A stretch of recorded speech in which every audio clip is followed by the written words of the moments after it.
Hello beautiful people, అందరూ ఎలా ఉన్నారు? బాగున్నారా? మీ దగ్గర గ్రైండింగ్ అండ్ ఫెర్మెంటేషన్ చేసే టైం అండ్ ఓపిక లేదు అనుకునేటప్పుడు ఇలాంటి ఇన్స్టెంట్ దోశ అయితే ట్రై చేయండి. చాలా బాగుంటుంది, మీ అందరికీ నచ్చుతుంది కూడా. ఇది చిన్నప్పుడు మా అమ్మ చేసేవాళ్ళు, మెయిన్గా వింటర్ సీజన్లో అనమాట.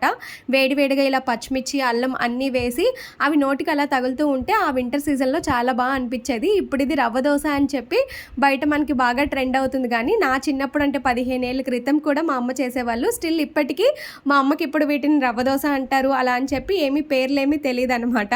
అలా ఉంటుంది మరి పెద్దవాళ్ళతో. ఇలా మీ ఇంట్లో కూడా ఏదైనా చేసే రెసిపీ పేరు కూడా తెలియదు మీ మదర్కి, ఇప్పుడు బయట బాగా ట్రెండ్ అవుతుంది అనుకునే రెసిపీస్ ఏమైనా ఉన్నాయా?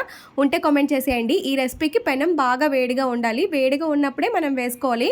అండ్ ఫ్లాట్గా పెనం ఉంటే ఇంకా బాగుంటాయి, మనకి క్రిస్పీగా రవ్వ దోశల్లా వస్తాయి. నా పెనం అయితే కొంచెం మధ్యలో లోతుగా ఉంటుందన్నమాట, కొంచెం పాతదైపోయింది, కొత్తది మార్చాలి, టైం లేక మార్చలేదు. బట్ దోశలు అయితే చాలా క్రిస్పీగా చాలా బాగుంటాయి. మీరు కూడా ఒకసారి ట్రై చేసి మీకు ఎలా కుదిరింది ఏంటి అనేది కామెంట్ చేయడం మర్చిపోకండి. వీడియో నచ్చితే లైక్ చేసి సబ్స్క్రైబ్ చేసుకోండి.